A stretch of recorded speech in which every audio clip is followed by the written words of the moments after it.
Padmashri Padma Vibhushan ಧರ್ಮದರ್ಶಿ Shri D Veerendra Hegde ಅವರಿಗೆ ಎದುರಾಗಿ ನಡೆದಂಥ ಷಡ್ಯಂತ್ರ. ನನಗೆ ಅವರಲ್ಲಿ ಕೂಡ ನಾನು ಅನಿರೀಕ್ಷಿತವಾಗಿ ನನ್ನ ಜೀವನದಲ್ಲಿ ಮರೆಯಲಾಗದೊಂದು ಅನುಭವ ಇದೆ. ಜಗತ್ತಲ್ಲೇ ಒಬ್ಬ ಮನುಷ್ಯ ಜಗತ್ತಲ್ಲಿ ಒಂದು ಸ್ವರ್ಗದಲ್ಲಿ ಹುಟ್ಟುವುದಾದರೆ ಅದು ನನ್ನ ಪುಣ್ಯ ಭಾರತದಲ್ಲಿ ಎಂಬುದು ನಮಗೆಲ್ಲ ಅಭಿಮಾನದಿಂದ ಹೇಳ್ಬೋದು. ಜಗದ್ಗುರು ಶ್ರೀ ಶಂಕರಾಚಾರ್ಯ ಸಂಸ್ಥಾನ ಶ್ರೀ ಎಡನೀರು ಮಠ ಪರಮಪೂಜ್ಯ ಶ್ರೀ ಶ್ರೀ ಸಚ್ಚಿದಾನಂದ ಭಾರತಿ ಶ್ರೀಪಾದಂಗಳರವರ ಚಾತುರ್ಮಾಸ ವೃತ್ತಾಚರಣೆ ಭಾಗವಾಗಿ ಇವತ್ತು ಕೂಡ ಬಹಳ ಸಂತೋಷ ಮತ್ತು ಅಭಿಮಾನವಿರುವಂಥ ಸಾಂಸ್ಕೃತಿಕ ಕಾರ್ಯಕ್ರಮ ಇಲ್ಲಿ ನಡೀತಾ ಇದೆ. ಯಕ್ಷಗಾನ, ಬಯಲಾಟ, ಅಷ್ಟಹ. ಈಗಾಗಲೇ ಈ ಕಾರ್ಯಕ್ರಮದ ಸ್ವಾಗತದಿಂದ ಸನ್ಮಾನವನ್ನು ಸ್ವೀಕಾರ ಮಾಡಿದ ಶ್ರೀ ಕೆರೆಮನೆ ಶಿವನ್ ಹೆಗಡೆ ಸಮೇತ ಇರುವ ಎಲ್ಲ ವ್ಯಕ್ತಿತ್ವಗಳು ಬಹಳ ಆಳವಾದ ರೀತಿಯಲ್ಲಿ ಎಡನೀರು ಮಠದ ಬಗ್ಗೆ, ಯಕ್ಷಗಾನದ ಬಗ್ಗೆ ಇಲ್ಲಿ ಭಾಷಣವನ್ನು ಕೂಡ ಮಾಡಿದ್ದಾರೆ. ನಾನು ನಿಜಕ್ಕೂ ಈಗಲೂ ಆಲೋಚನೆ ಮಾಡ್ತಾ ಇದ್ದುದು,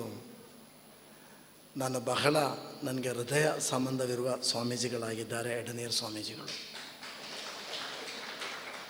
ನಾನು ಬಿಡುವಿಲ್ಲದ ಓಡಾಟದಲ್ಲಿ ಓಡಾಡುವಾಗ ಎಲ್ಲಾದರೂ ನನ್ನ ಕ್ಷೇತ್ರದಲ್ಲಿ ಅವರ ಒಂದು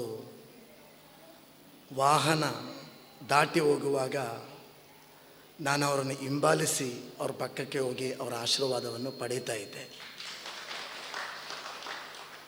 ನಮ್ಮ ಜಿಲ್ಲೆ ಮಟ್ಟಿಗೆ ಕಾಸರಗೋಡು ಅಂತ ಹೇಳುವಾಗ ಭಾಷೆಗಳಿಂದ, ಕಲೆಗಳಿಂದ, ಸಂಸ್ಕೃತಿಗಳಿಂದ ಭಾರತವನ್ನು ಜಗತ್ತಲ್ಲಿ ನಾವು ಯಾವ ರೀತಿಯಲ್ಲಿ ಪರಿಚಯ ಮಾಡ್ತದೋ ಅದೇ ರೀತಿಯಲ್ಲಿ ಒಂದು ಮಿನಿ ಭಾರತ ಅಂತ ಕಾಸರಗೋಡನ್ನು, ನನ್ನ ಮಂಜೇಶ್ವರವನ್ನು ನಾವು ಸದಾ ಹೇಳ್ತಾ ಇರ್ತೇವೆ. ಅದರಲ್ಲೂ ಮಂಜೇಶ್ವರದ ಶಾಸಕ ಎಂಬ ನೆಲೆಯಲ್ಲಿ ಈ ವೇದಿಕೆಯಲ್ಲಿ ನನಗೆ ಇಮ್ಮಡಿ ಸಂತೋಷ ಏನಂತ ಕೇಳಿದರೆ, ಯಕ್ಷಗಾನದ ಪಿತಾಮಹ ಪಾರ್ಥಿ ಸುಬ್ಬನವರಿಗೆ ಜನ್ಮ ನೀಡಿದ್ದು, ಆ ಕಲೆಯ ಜನ್ಮ ಬೀಡು ನನ್ನ ಕುಂಬಳೆ, ಅದು ನನ್ನ ಕ್ಷೇತ್ರದಲ್ಲಿದೆ ಎಂಬುದು ಬಹಳ ಅಭಿಮಾನ. ನಾನಿಲ್ಲಿ ಬರುವಾಗ ಸ್ವಾಮೀಜಿಗಳು ಸನ್ಯಾಸ ವ್ರತವನ್ನು ಸ್ವೀಕರಿಸೋದಕ್ಕೆ ಮುಂಚೆ ಕೆಲವೊಂದು ಕಾರ್ಯಕ್ರಮಗಳನ್ನು ನಾನು ಅವರು ಭೇಟಿ ಮಾಡ್ತಾ ಇದ್ದೆ. ಆವಾಗಲೇ ನಾನು ಏನೋ ಒಂದು ಅವರನ್ನು ಕಾಣುವಾಗ, ಅವರ ಮುಖವನ್ನು ನೋಡುವಾಗ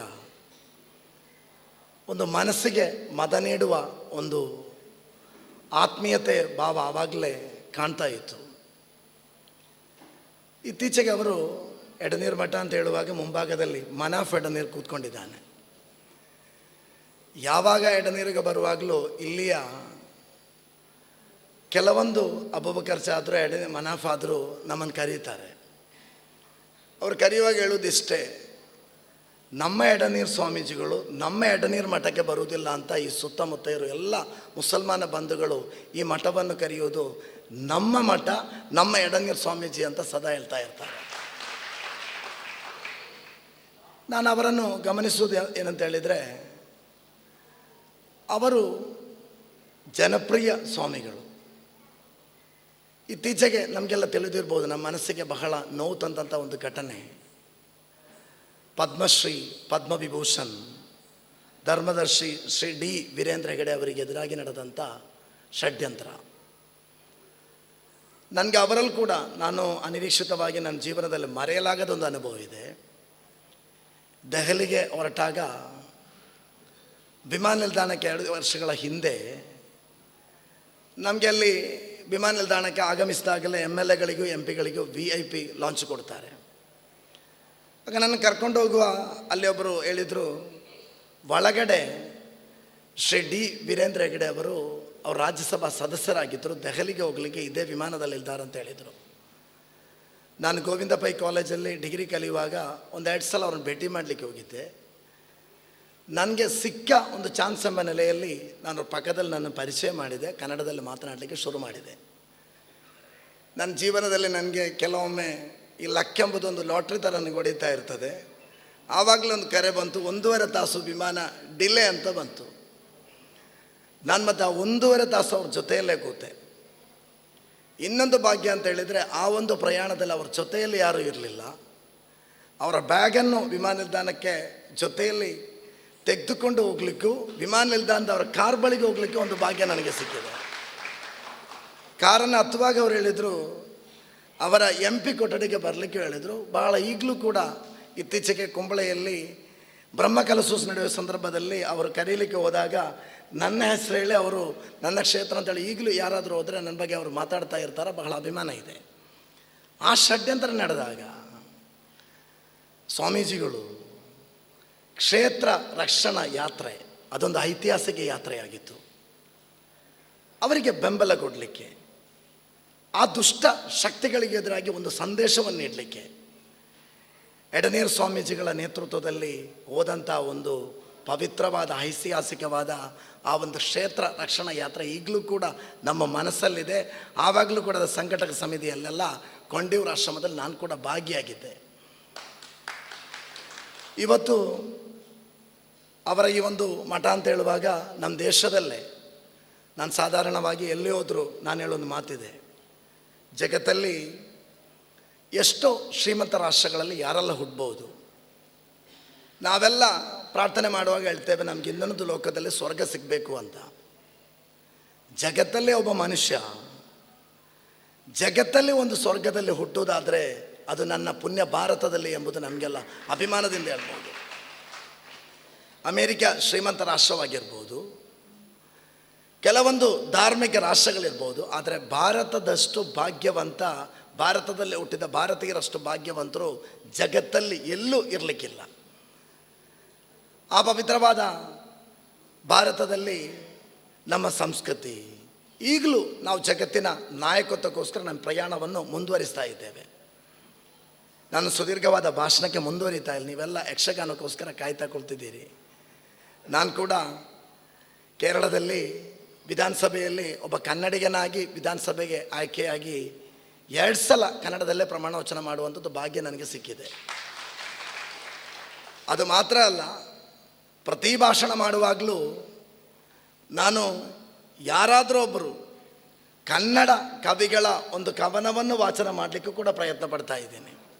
ಇತ್ತೀಚೆಗೆ ಬಸವಣ್ಣನವರ ಇವನಾರವ ಎಂಬುದು ಕವನವನ್ನು ಓದಿ ಈಗಲೂ ನನಗೆ ಅದು ಓದಿದ ನಂತರ ಆಶ್ಚರ್ಯವಾಗಿದೆ. ಒಂದು ಕಡಿಮೆ ಅಂದರೆ ಒಂದು 25 ಲಕ್ಷ ಕರ್ನಾಟಕದಾದ್ಯಂತ ಕನ್ನಡಿಗರು ನನಗೆ ಕರೆ ಮಾಡಿ ಅಭಿನಂದನೆ ಮಾಡಿದ್ದಾರೆ. ಈ ಮಠಕ್ಕೆ ಭೇಟಿ ಕೊಡುವ ಸಂದರ್ಭದಲ್ಲಿ ಯಕ್ಷಗಾನ ಅಂತ ಹೇಳುವಾಗ ನಾನು ಕೂಡ ಶಾಲಾ ಮಟ್ಟದಿಂದ ಗೋವಿಂದ ಪೈ ಕಾಲೇಜಲ್ಲಿ ಡಿಗ್ರಿ ಕಲಿಯೋ ತನಕ ಒಳ್ಳೆಯ ನಾಟಕ ಕಲಾವಿದನಾಗಿದ್ದೆ, ನಟನಾಗಿದ್ದೆ, ಯೂನಿವರ್ಸಿಟಿ ಮಟ್ಟದಲ್ಲೂ ಶಾಲಾ ಮಟ್ಟದಲ್ಲೂ. ಯಕ್ಷಗಾನವನ್ನು ಕೂಡ ಅಡಕೆದಲ್ಲಿ ನಡೆದಂಥ ಒಂದು ಸಣ್ಣ ಪ್ರಾಯದಲ್ಲಿ ದೊಡ್ಡಮ್ಮನ ಮನೆಗೆ ಹೋದಾಗ ಯಕ್ಷಗಾನವನ್ನು ರಾತ್ರಿಯಿಂದ ಬೆಳಗ್ಗೆ ತನಕ ನೋಡಿದ ನೆನಪು ಈಗಲೂ ಮನಸ್ಸಲ್ಲಿ ಮಾಸದೆ ಉಳಿದಿದೆ.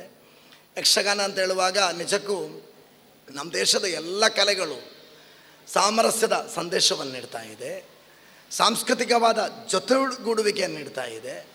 ನಮ್ಮ ದೇಶದಲ್ಲಿ ಹುಟ್ಟಿರೋ ಎಲ್ಲ ಕಲೆಗಳು ಜಗತ್ತಿಗೆ ನೀಡ್ತಾ ಇರುವುದು ಪ್ರೀತಿ, ಮಾನವೀಯತೆ, ಶಾಂತಿ, ಸಾಮರಸ್ಯ, ಆ ಸಂದೇಶ ನೀಡುವಂಥ ಕಲೆಗಳನ್ನು ಭಾರತ ದೇಶ ಜಗತ್ತಿಗೆ ಸಮರ್ಪಣೆ ಮಾಡಿದೆ.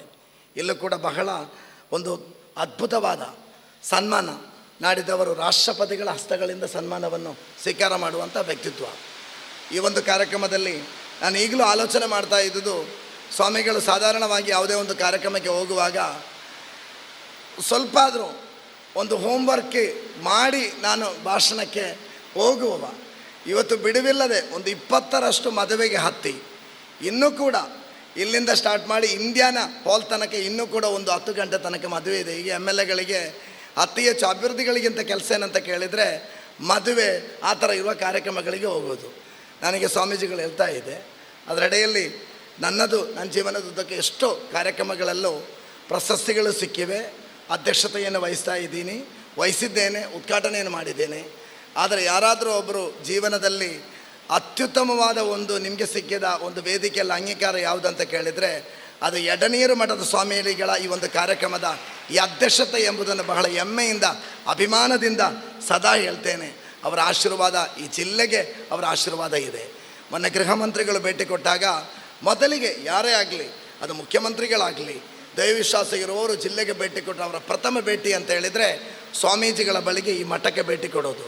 ರಮೇಶ್ ಸೆನೆತಲ್ ಅವರು ಭೇಟಿ ಕೊಟ್ಟಿದ್ದಾರೆ, ವಿ.ಡಿ. ಸತೀಶನ್ರವರು ಕೂಡ ಖಂಡಿತವಾಗಿಯೂ ಭೇಟಿ ಕೊಟ್ಟರು, ಅವರು ಖಂಡಿತವಾಗಿಯೂ ಮಠಕ್ಕೆ ಭೇಟಿ ಕೊಟ್ಟೇ ಕೊಡ್ತಾರೆ. ಅದರ ಎಡೆಯಲ್ಲಿ ಯಕ್ಷಗಾನ ಅಂತ ಹೇಳುವಾಗ ಪಾರ್ಥಿಸುಬ್ಬನವರ ಒಂದು ಕೇಂದ್ರ.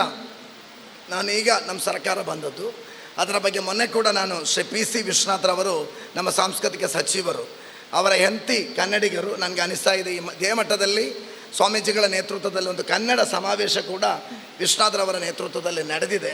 ಅವರಲ್ಲಿ ನಾನು ಆ ಪಾರ್ಥಿಸುಬ್ಬ ಅಕಾಡೆಮಿಯನ್ನು ಒಳ್ಳೆಯ ರೀತಿಯಲ್ಲಿ ಸಜ್ಜುಗೊಳಿಸಿ ಒಂದು ಯಕ್ಷಗಾನ ಅಕಾಡೆಮಿ ನನ್ನ ಮಂಜೇಶ್ವರದಲ್ಲಿ ಈಗಾಗಲೇ ಇದೆ, ಅದನ್ನು ಒಳ್ಳೆಯ ರೀತಿಯಲ್ಲಿ ಮುಂದಕ್ಕೆ ಕೊಂಡೋಗಲು ಪ್ರಯತ್ನವನ್ನು ಮಾಡ್ತೇನೆ ಅಂತ ಸಾಂದರ್ಭಿಕವಾಗಿ ಈ ಕಾರ್ಯಕ್ರಮದಲ್ಲಿ ಹೇಳಿಕೊಂಡು, ಈ ಕಾರ್ಯಕ್ರಮದಲ್ಲಿ ನಡೆದಿರೋ ಎಲ್ರಿಗೂ ಶುಭವಾಗಲಿ ಅಂತ ಪ್ರಾರ್ಥನೆಯನ್ನು ಸಲ್ಲಿಸಿಕೊಂಡು ನನ್ನ ಮಾತಿಗೆ ವಿರಾಮ. ಜೈ ಹಿಂದ್. ನಿಖರ ಸುದ್ದಿ, ಸದಭಿರುಚಿಯ ಕಾರ್ಯಕ್ರಮ. ನೀವು ನೋಡ್ತಾ ಇದ್ದೀರಾ ಕಹಳೆ ನ್ಯೂಸ್, ಸಮಾಜದ ಜಾಗೃತಿಗಾಗಿ ವಸ್ತುನಿಷ್ಠ ವರದಿ.